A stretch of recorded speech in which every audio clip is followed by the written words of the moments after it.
É importante ter FIIs de papel na carteira e eu acredito que os FIIs de recebíveis eles são estratégicos para longo prazo. Porém, muitas pessoas migraram para os fundos de papel e deixaram os fundos de tijolos meio que jogados ali de escanteio. Por isso, a gente aqui do Acumuladores tem fazendo bastante vídeos aí sobre os FIIs de tijolos, né? Principalmente ali focando em bons ativos geradores de renda que apresentam um potencial grande, né, de crescimento para o médio e longo prazo. E comparações costumam ser divertidas, né? E com certeza vai ter bastante opiniões aí sobre qual é o melhor fundo para cada um. Então fica até o final e se liga nos detalhes.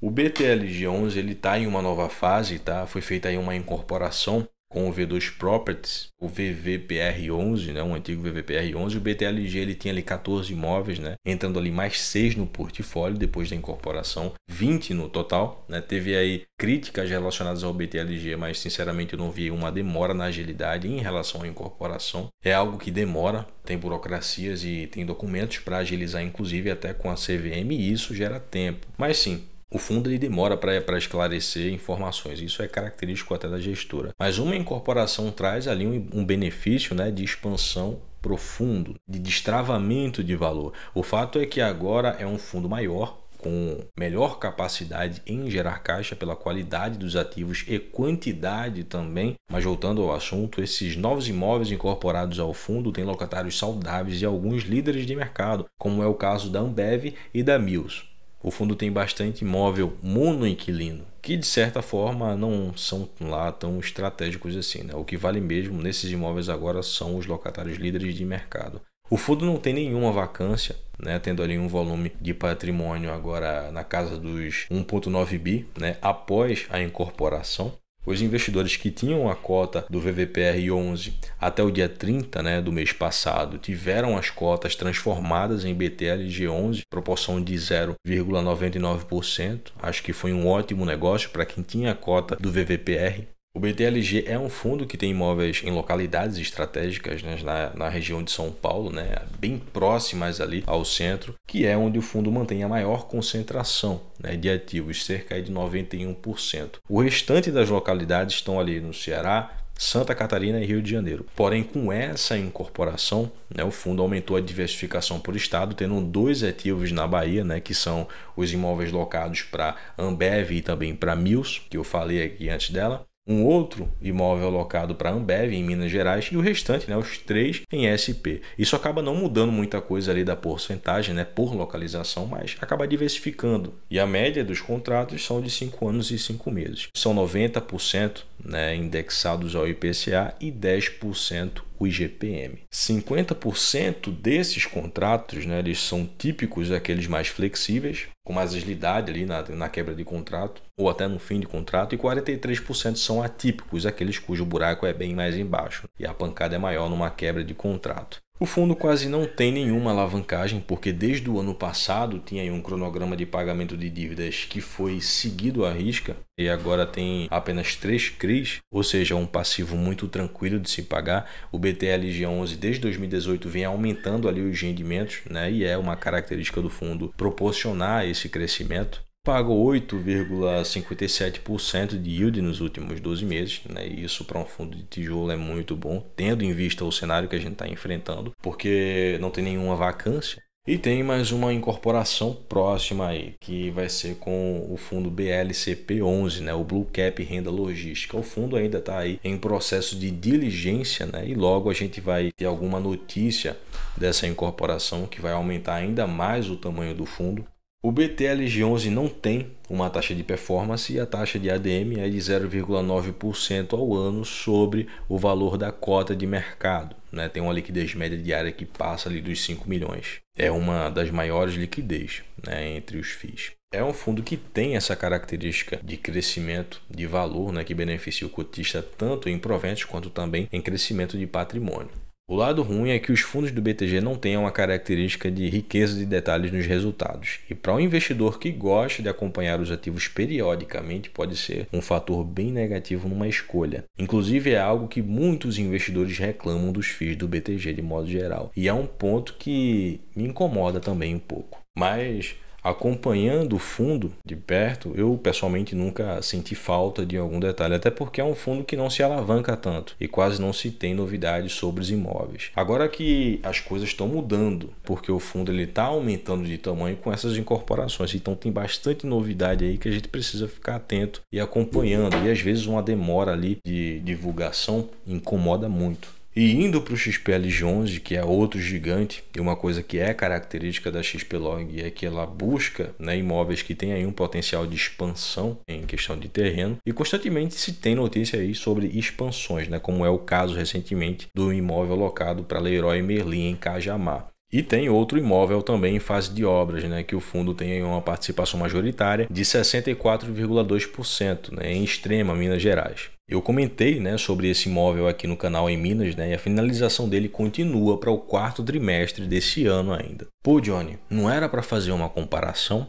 Sim, mas a gente precisa olhar a estratégia do fundo na prática, porque diferente do BTLG, ele busca aí uma expansão e crescimento por aquisições e não foca em incorporações com outros FIIs. Apesar de ser uma estratégia para poder aumentar de tamanho com mais rapidez, né? Mas acaba aí incorporando alguns ativos que não são lá tão estratégicos, como é o caso dos imóveis monoinquilinos, né? Mas com locatários líderes de mercado acaba ali até mitigando os riscos, né? No caso do BTLG11. O fundo tem aí imóveis bem distribuídos, está voltando aqui para o XP, e ele tem aí uma estratégia de concentração em São Paulo também, assim como o BTLG. Uma coisa que dá para perceber nitidamente é que todos esses imóveis do XP, eles estão próximos de grandes centros urbanos, mas em cidades que têm um imposto menor, né, do que as capitais. Lógico, isso é muito comum na indústria, mas é importante frisar que isso é bom para centros de distribuição logística. Isso é um ponto positivo para quem é locatário. O XPLG11 tem aí 14 imóveis, né, fora o de Extrema, que ainda está ali em fase de obras. Ele tem uma lista significativa de contratos indexados ao IPCA. 34% dos contratos são indexados ao IGPM e 63% IPCA, o que é muito bom. A maioria dos contratos tem investimento para depois de 2025, né? A maior porcentagem do portfólio é alocado para grandes empresas,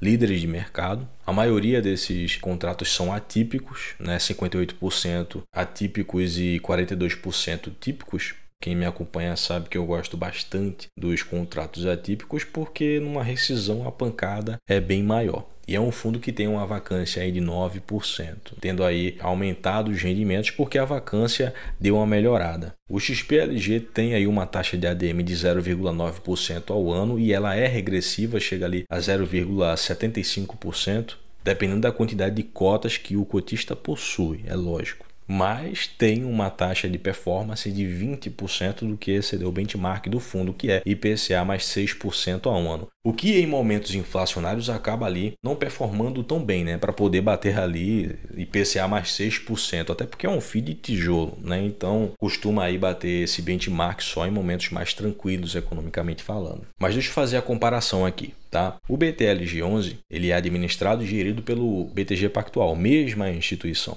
né? Enquanto o XPLG11 tem uma gestão da XP, mas é administrado pela Vortex, que é uma ótima administradora, né? Já consolidada no mercado, mas a gestão ela é sugestiva. Quem realmente toma as decisões finais é a administradora. E o BTG acaba tendo aí mais eficiência, digamos assim, daí um pouco mais de autonomia nas decisões, dando aí uma agilidade maior na gestão. Em questão de taxa de ADM não tem diferença, só a taxa de performance que o XPLG ele cobra. Em questão de informações e dados, né, ambos os fundos têm esse problema de poucas informações e para quem é investidor pequeno e não tem acesso com facilidade ao RI, não é muito bom.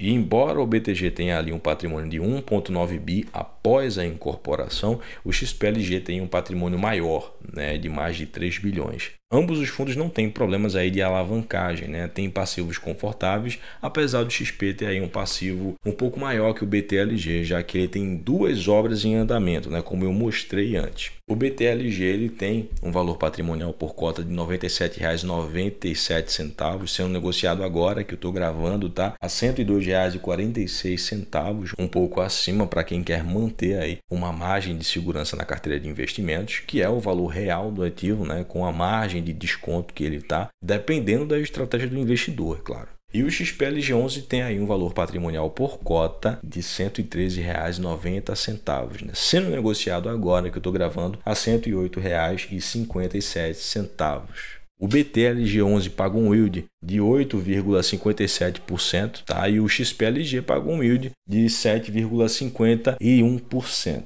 nesses últimos 12 meses. É importante não olhar apenas o yield e a cotação, e sim observar o potencial do ativo no médio e longo prazo e a qualidade dos imóveis, além da estratégia e crescimento do fundo. E é por isso que, para mim, né, o XPLG ele está saindo aí na frente até o momento, tá? E ele tem aí esse upside melhor para o médio e longo prazo pela estratégia que é focada em aquisição e expansão, né? E o BTLG11 ele tem focado mais ali em incorporação, que é algo bom. Mas com isso vem também alguns imóveis que não são lá tão estratégicos assim, né? Como é o caso ali dos imóveis monoinquilino. Afinal, não tem como manter o controle disso, né? E para fazer uma manutenção de portfólio demora um pouco. Para quem quer acumular, precisa ter aí uma agilidade nisso. E nessa questão, o XPLG11 tem uma estratégia melhor e é um fundo maior também. Mas o BTLG11 não tem nenhum problema de vacância, né? E tem distribuído um yield maior que o XPLG11. Mas nesse mês agora, né, já deu aí igualada nos rendimentos, que foi aí em 74 centavos. Então agora eles estão pagando o mesmo rendimento, só que um tem mais desconto que o outro. E o XPLG ele tem um passivo um pouco maior, né, e obras em andamento, e com isso também, lógico, né, um pouco mais de despesas operacionais. Pois é uma escolha difícil, né? Ambos os fundos são ótimos, pagam bons rendimentos, são gigantes aí, né, bem administrados, bem geridos, mas levando todo o contexto, né, em consideração como estratégia, a qualidade dos ativos, que a maioria são relativamente novos e em locais bem mais selecionados, né, em questão de impostos, como eu falei antes, patrimônio e desconto também, que está bem descontado, potencial de crescimento em patrimônio e em rendimentos também, acho que o XPLG ele vence por enquanto essa comparação aqui. Sem contar que se tem mais informações e detalhes do que acontece do que o BTLG11. E sim, em questão de yield, né, o BTLG11 ele passa na frente nos últimos 12 meses, mas é importante levar tudo em consideração, não só os rendimentos. Além do XPLG estar descontado, que dá uma melhor margem de segurança pelo preço médio de compra, ou seja, acaba unindo o útil, que é os fundamentos, e o agradável, que é o desconto na compra. E ambos estão aí pagando rendimentos igualados, né? Um 74 centavos e o outro 74 centavos agora. Para quem gosta de fazer manutenção de carteira periodicamente, o BTLG11 é uma oportunidade de rendimentos. Mas para mim, que sou um cara que foco mais no médio e longo prazo e busco descontos também, a melhor opção está sendo nesse momento o XPLG. Mas e para você? Deixa aí a sua opinião nos comentários. Fala em qual fundo você investe ou em qual você está de olho, né? Qual é a melhor opção para você? Deixa aí nos comentários. E deixa o seu joinha aí, porque isso incentiva a gente a continuar criando, né, esse conteúdo que é feito na intenção de agregar valor a outros investidores através de informações e insights de maneira gratuita, né, e descentralizada. Mas a gente vai estar acompanhando aqui ambos os fundos aqui no Acumuladores de Patrimônio, então se inscreva e ative o sininho de notificações para ser recomendado aos próximos vídeos e também fazer parte do Acumuladores de Patrimônio, que inclusive quem é inscrito tem a prioridade nas sugestões e também nas mudanças de dinâmica aqui do canal. Olha a moral que o inscrito tem aqui. Outra coisa, tanto na descrição quanto no primeiro comentário, estou deixando a planilha de investimentos que eu uso para o controle dos meus investimentos, com divisão de classe de ativos, preço médio, ganho de capital, dividendos, porcentagens de cada classe de ativo, ganhos e prejuízos, né? Tudo fica bem detalhado e de maneira profissional, né? E assim como me ajuda, eu tenho certeza que vai te ajudar também. Falando nisso, a declaração de imposto de renda fica muito mais fácil de se fazer, exatamente por ter essa organização em mãos. E para quem paga a DARF, é uma mão na roda, né? Mesmo que tenha contador. Valeu e até a próxima.